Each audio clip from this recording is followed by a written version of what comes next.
how to add any NFC card to Apple Wallet. So if you want to add any NFC card to your Apple Wallet, then what you need to do is first open up your settings app, and then from here, if you come down and go into general, then you want to go ahead and press on the top, and it's going to tell you what iOS version you're using.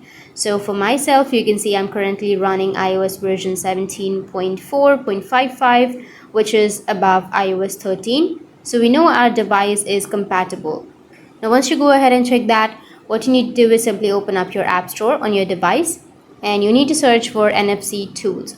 So you just need to simply type that, and once you type in here, you will have NFC tools.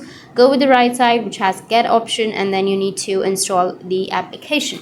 Once you've downloaded or installed, you can simply go ahead and open the application, and it looks like this. Then all you need to make sure is you're close to the NFC card with the NFC tag, and from here you just want to go ahead and press the orange re button at the top. Once you press onto that, it says ready to scan, approach, and NFC TCH. So go ahead and scan the NFC tag on your NFC card, and after that it will be added to your Apple Wallet. So that's how you can add any NFC card to your Apple Wallet.